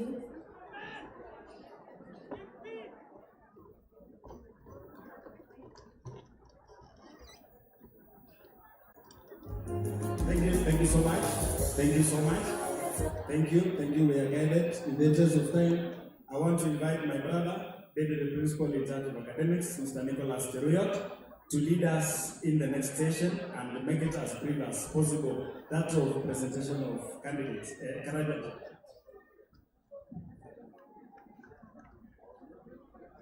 Guest of honor, sir, I have the honor to present to you a total of 1,751 graduates who during the year 2025-2026 academic year satisfied the respective examining and assessment bodies for the award of diploma or level 6, craft or level 5, artisan or level 4, and level 3 certificates.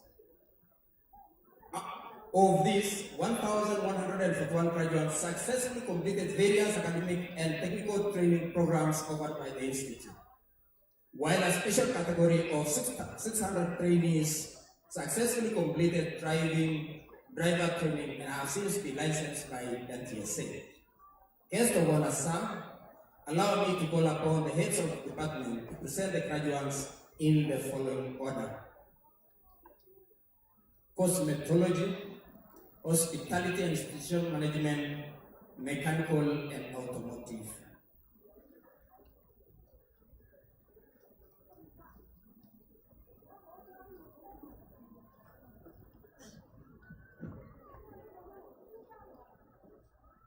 Guest of honor, sir, in the 2025-2026 academic year, the following 52 candidates whom I have the honor to present to you certify the Board of Examiners for the award of respective grade 1, grade 2, grade 3, and level 3 certificates. Beauty therapy, grade 3, first class. Chepkori, Davari, Dorcas, Faye, Marion, Sharon Chepkotich, Sharon Charotich, ordinary pass, Daisy, Diana, Doris, Abigail, Francisca, Doreen. Beauty therapy, grade 2, first class, Marion, Sharon, ordinary pass, Davari, Dorcas, Faye, Doreen, Sharon. Beauty therapy, grade 1, ordinary pass, Beatrice, Marion, Sharon.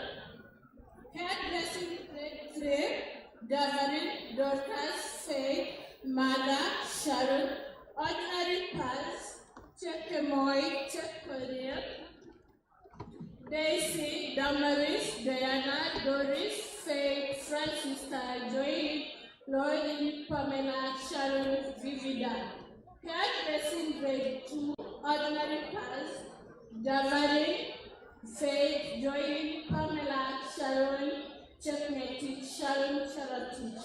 Hairdressing, grade 1, ordinary pass, Sharon. Cosmetology, level 3, mastery, Sharon, Checkmate, Tekla, Checkpoint. Graduates are requested to remain standing and await for the award for the certificate by the chief guest. Academic year, the following one candidate, whom I have the honor to present to you, satisfied the Board of Examiners for the award of respective level 3 certificates. Food and beverage production, cookery level 3, proficient, weekly. Guest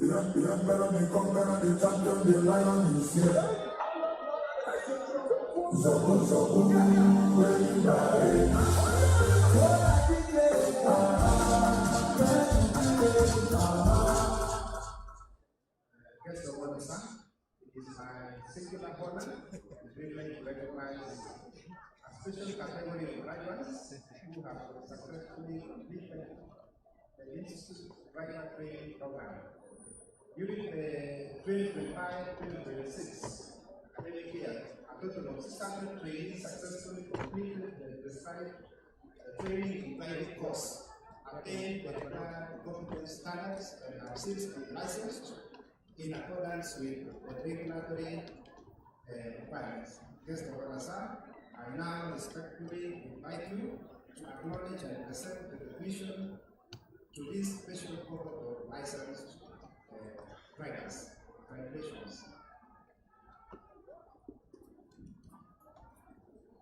Guest of honor, sir, it is now my honor to invite you to present the level 3 certificates to the graduates.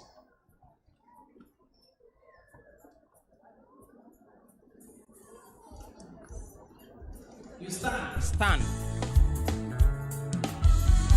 Where are the graduates? All the graduates level 3, can you stand? Maybe they are graduating in absentia. All the graduates, DJ Okay. tafadhali, you will wait until we give you instructions. All the graduates kwa hizo departments zenye mmeitwa, tafadhali stand up. Drivers, stand up. Tafadhali. All the graduates, drivers na hizo departments zenye zimetangazwa, msimame tafadhali. It's okay. All right. Yeah. Okay. Acting on the powers vested in me under the TVET Act 2013 and having satisfied the respective examining and assessment bodies in your fields of training, I hereby award you the level 3 certificates for which you have been found worthy in character and competence. Congratulations. Thank you so much. Yes.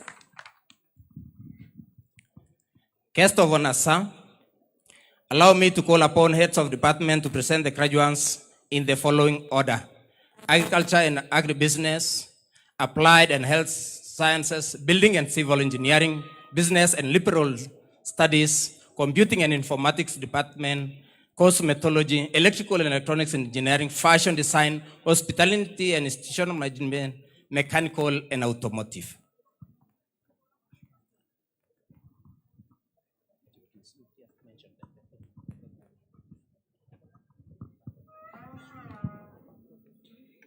Guest of honor, sir, in the 2025-2026 academic year, the following 5 candidates whom I have the honor to present you satisfied the Board of Examiners for the award of respective artisan and level 4 certificates. I'm requesting all the 5 of you to stand up.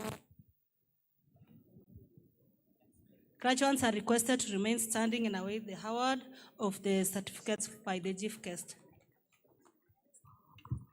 Thank you.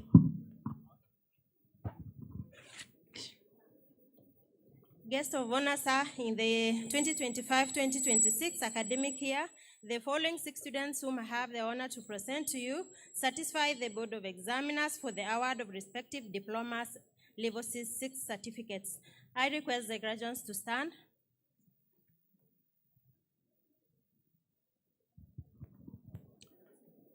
Guest of honor, sir, in the 2025-2026 academic year, the following 108 candidates, whom I have the honor to present to you, satisfied the Board of Examiners for the award of specific artisan and level 4 certificates. I request the 108 candidates that is coming from masonry and plumbing to remain standing until they are awarded.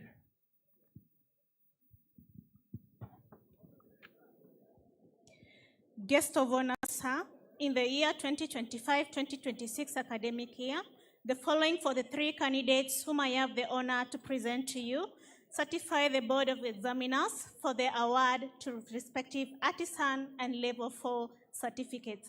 I request the 43 candidates to remain standing.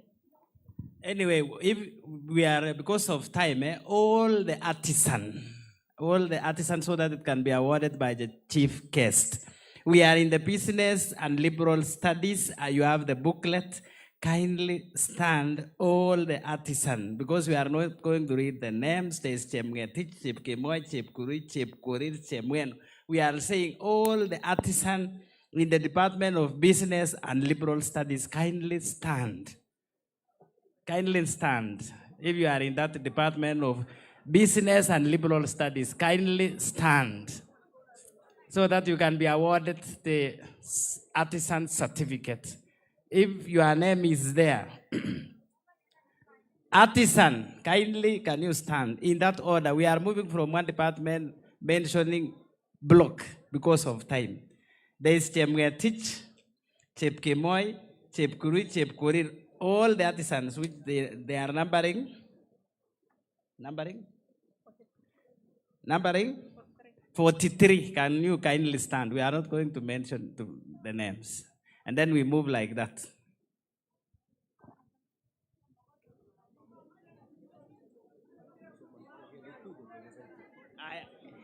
Or kindly, HOD, you read all of them, and then they will stand at once, very fast.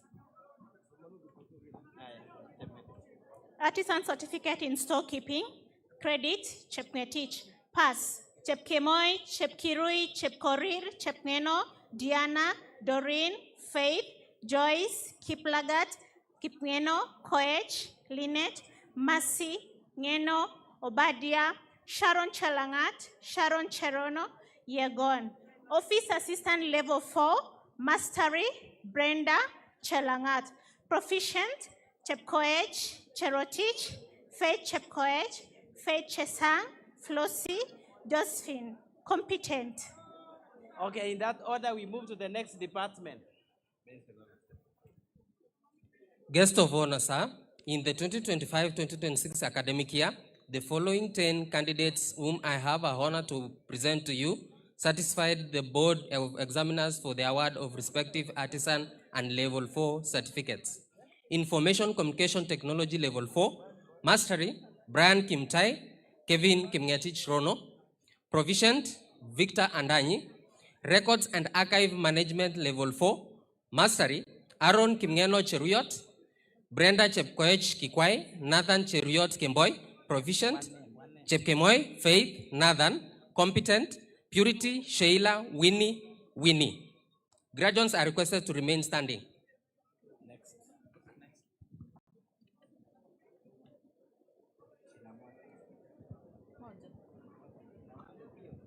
Guest of honor, sir, in the 2025-2026 academic year, the following 3 candidates whom I have the honor to present to you certified the board of examiners for the award of respective artisan and level 4 certificates. Mastery, Faith Chepto. All level 4 graduates kindly stand up. If your name is mentioned, Simama, so that we give you our just stand. If you are in level 4, artisan. Next. Guest of honor, sir, in the 2025-2026 academic year, the following 47 candidates whom I have the honor to present to you satisfied the board of examiners for the award of respective artisan and level 4 certificates. Artisan certificate in electrical installation. Credit, Enoch Kiprono, Kiprotich, Kipto, Oyaro. Pass, Brian Kipkoech, Brian Kipkurui, Chepkwon, Cheriot, Dennis Kibet, Dennis Kimutai Langat, Evans, Iminza, Joy, Kevin Kiplangat, Kevin Miruka, Kipchirchir, Kipkurui, Kipkorir, Kiplangat Duncan, Kiplangat Emmanuel, Kiplangat Vincent Rono, Kipngeno, Kipngetich, Kiprono Robert Mutai, Kiprotich Eric, Kiprotich Kelvin Chirchir, Kiprotich Kenneth, Kipto, Kipiegon, Lusanji Ngetich Orangi, Robert Rono, Samuel Tyson Vincent. Electrical installation levels 4, Mastery. Bernard Kipngetich, Caleb Ochieng, Kevin Kipto, Nicholas Kiplangat, Vincent Kipchirchir. Graduates are requested to remain standing and await the award of the certificates by the chief guest.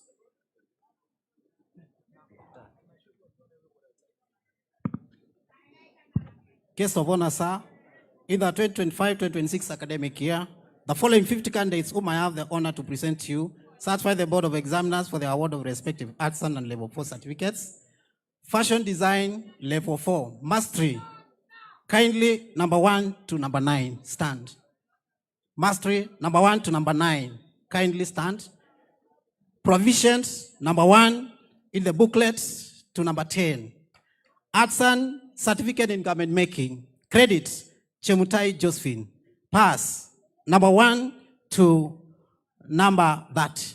Kindly stand. My department, I request the graduates to stand. Please, let's stand.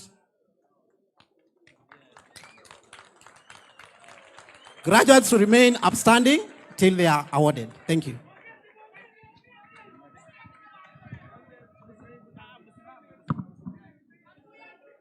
Guest of honor, sir, in the year 2025-2026 academic year, the following 77 candidates, whom I have the honor to present to you, satisfied the Board of Examiners for the award of respective artisan and level 4 certificates. Artisan in food and beverage, credit, kindly number 1 to number 9, stand up. Pass, number 1 to number 56 in the booklet, kindly stand up. Food and beverage sales and service level 4, proficient, Mercy Chepkorir Sigay. Competent, Joan Magdalene Vikodi. Food and beverage production level 4, mastery, Sheila Chepkemoy Winrose Matingwony. Food and beverage culinary arts level 4, competent, kindly number 1 to number 7 in the booklet, kindly stand up. Yeah. Okay, we cleared with food and beverage. Kindly stand and you wait for the chief guest. Food artisan level 4, kindly stand. So that you can be awarded. Guest of honor, sir, in the year 2025-2026 academic year, the following 1 candidate whom I have the honor to present to you satisfied the Board of Examiners for the award of respective artisan and level 4 certificates. Automotive mechanic level 4, proficient 1, Brian Kipkirui Yagon. Can you stand up? Next.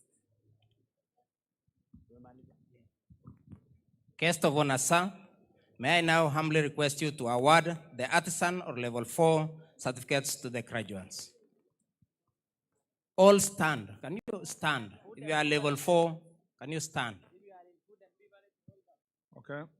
Acting on the powers vested in me under TVET Act 2013 and having satisfied the respective examining and assessment bodies in your fields and training, I hereby award you the artisan and level 4 certificate for which you have been found worthy in character and competence. Congratulations.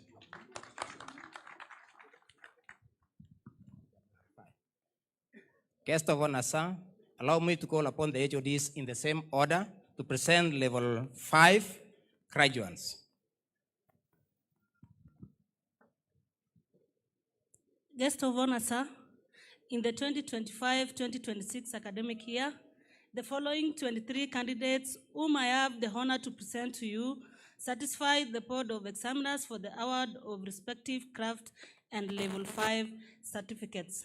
Distinction: Ponfes Kiprotich Bet, Cherotich Ivan, Cynthia Chepkorir. Credit: number 1 to number 18, kindly stand. Horticulture Nursery Management Level 5, we have proficient Lawrence Kipkoye Cheriot and Kevin Kiplangat. Kindly stand wherever you are.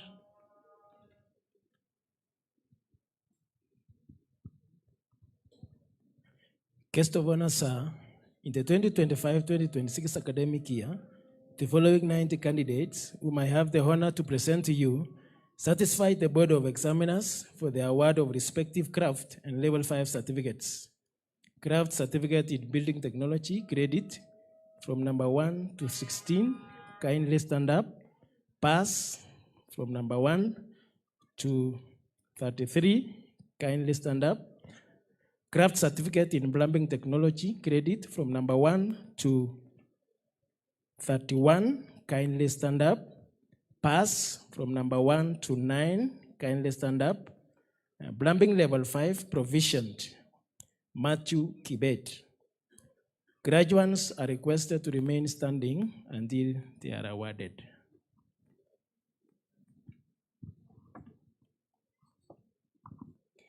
Guest of honor, sir, in the year 2025-2026 academic year, the following 20 candidates whom I have the honor to present to you certify the Board of Examiners for the award of respective craft and level 5 certificates.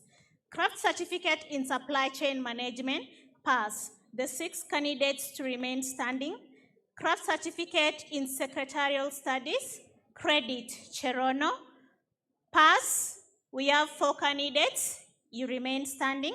Office Administration Level 5, Mastery, we have Angela, Cherono, Faith. Proficiency, I'm requesting the 5 candidates to remain standing. Craft Certificate in Human Resource Management, Credit, Chepto. Graduates are requested to remain standing and await the award of the certificates by the chief guest. Guest of honor, sir, in the 2025-2026 academic year, the following 40 candidates whom I have the honor to present to you satisfy the Board of Examiners for the award of respective craft and level 5 certificates.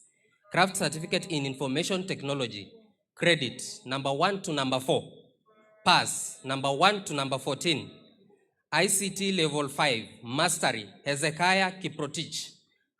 Craft Certificate in Information Studies, distinction, Chebet Maureen.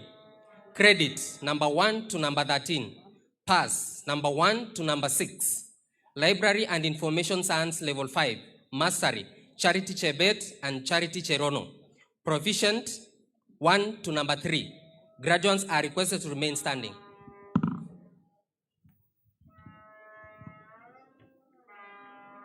Guest of honor, sir, in the 2025-2026 academic year, the following 8 candidates whom I have the honor to present to you certify the Board of Examiners for the award of respective craft and level 5 certificate.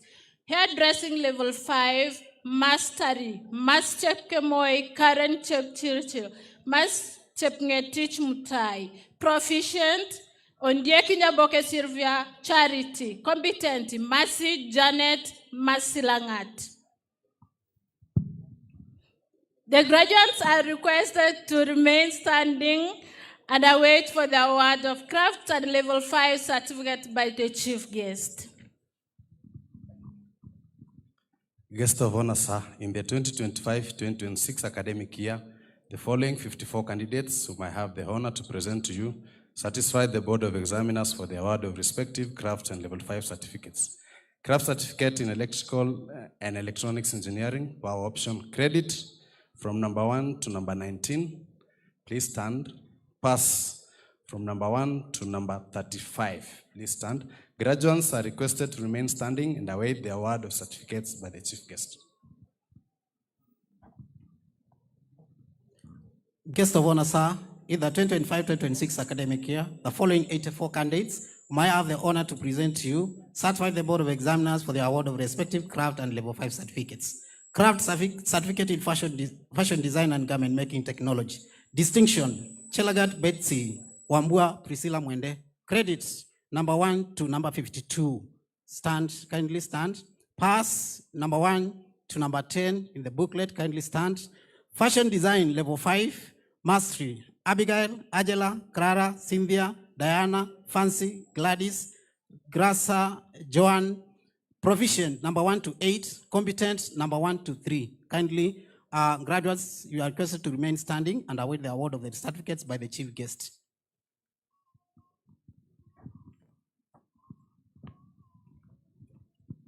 Guest of honor, sir, in the 2025-2026 academic year, the following 164 candidates whom I have the honor to present to you satisfy the Board of Examiners for the award of respective craft and level 5 certificates.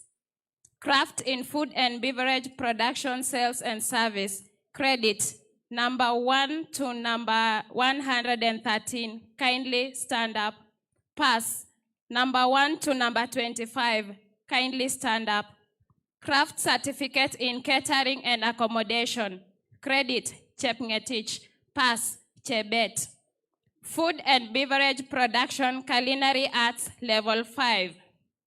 Mastery, Albright Chebet, Brenda Cherono, Brilliant Cherono, Karen Chepkemoi, Chemutai Vikoti, Chepkemoi Karen, Chepkoech Faith, Chepkorir Sandra, Cherono Salome, Jepkoech Sheila. Proficient, number 1 to number 11, kindly stand up. Competent, number 1 and number 2, stand up. Food and beverage sales and service management, level 5. Mastery, Damaris, Dennis. The graduates are requested to remain standing and await the award of the certificates by the chief guest. Guest of honor, sir, it is now my pleasure to respectively invite you to award the craft and level 5 certificates to the graduates.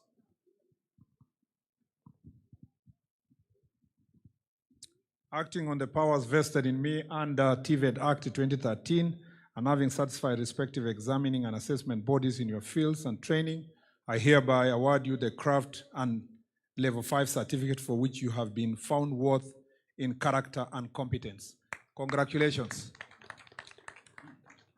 Guest of honor, sir, in the same order, I call upon the HODs to award the diploma and level 6 certificates. Guest of honor, sir, in the 2025-2026 academic year, the following 12 candidates whom I have the honor to present to you satisfy the board of examiners for the award of respective diploma and level 6 certificates. Diploma in General Agriculture Credit, Amos Chepkemoi, Chepkoech, Dennis Kitonga, Justin Rono, Tanui. Kindly stand up. Pass Cherotich Fancy. Agricultural Extension Level 6. Proficient, we have Chepkorir Marion. Where are you? Graduates are requested to remain standing and await the award of the certificates by the chief guest. Thank you.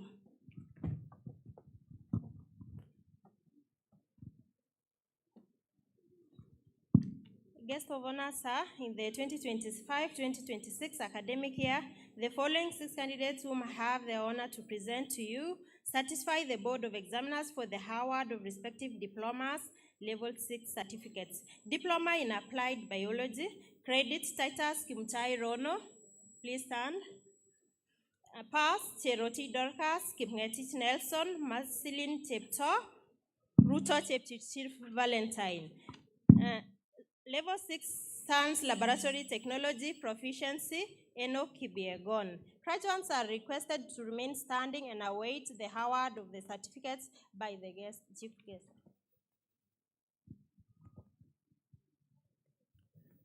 Guest of honor, sir, in the 2025-2026 academic year, the following 14 candidates, whom I have the honor to present to you, satisfy the board of examiners for the award of respective diploma and level 6 certificates.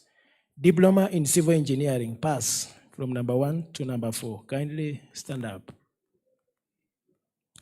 Diploma in Building Technology, credit Kipkemoi Evans Kipkirui. Pass from number 1 to number 8. Kindly stand up.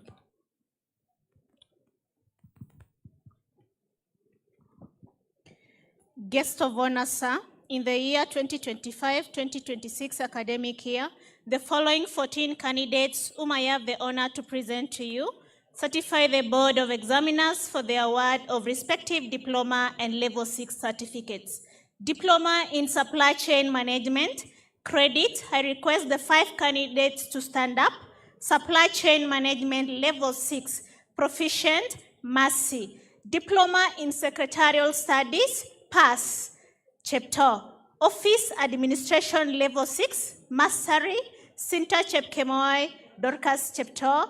Proficiency, I request the 3 candidates to remain standing. Diploma in Human Resource Management, credit, Cecilia Mulei. Pass, Chepkoech. Graduates are requested to remain standing and await the award of the certificates by the chief guest.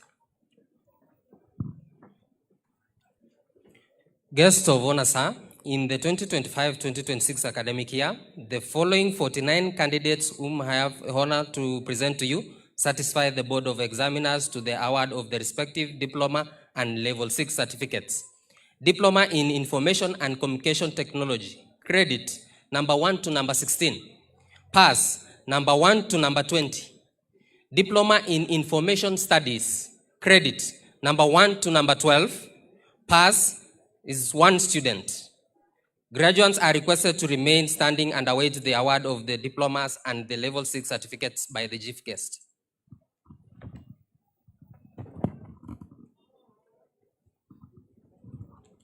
Guest of honor, sir, in the 2025-2026 academic year, the following 6 candidates whom I have the honor to present to you certify the Board of Examiners for the award of respective diploma and level 6 certificate.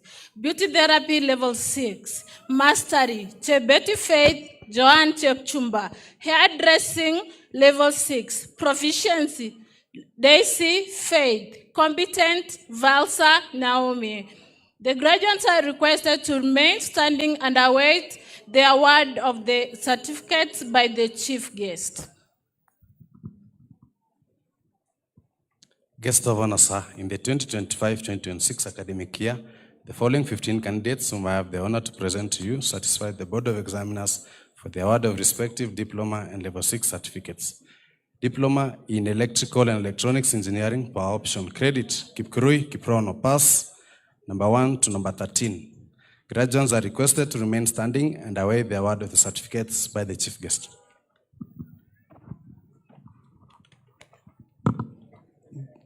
Guest of honor, sir, in the 2025-2026 academic year, the following 66 candidates whom I have the honor to present to you satisfied the Board of Examiners for the award of respective diploma and level 6 certificates.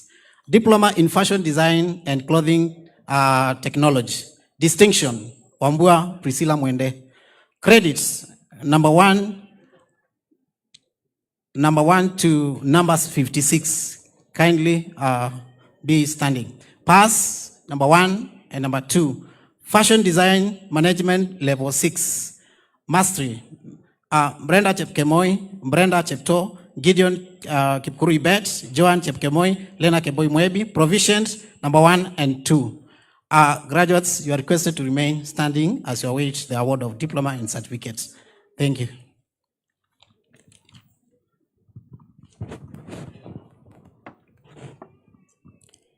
Guest of honor, sir, in the 2025-2026 academic year, the following 40 candidates whom I have the honor to present to you satisfy the Board of Examiners for the award of respective diploma and level 6 certificates.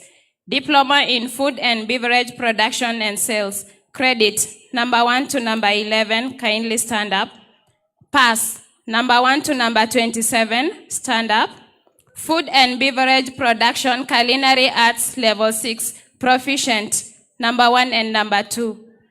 Graduates, I kindly request you to remain standing and await the award by the chief guest. Guest of honor, sir, in the 2025-2026 academic year, the following 1 candidate whom I have the honor to present to you satisfied the Board of Examiners for the award of respective diploma and level 6 certificates. Diploma in Welding and Fabrication. Credits, 1, Keegan Gilbert. The graduate is requested to remain standing and await the award of the diploma and level 6 certificate by the chief guest. Guest of honor, sir, it is now my humble privilege to invite you to award the diploma and level 6 certificates to the graduates.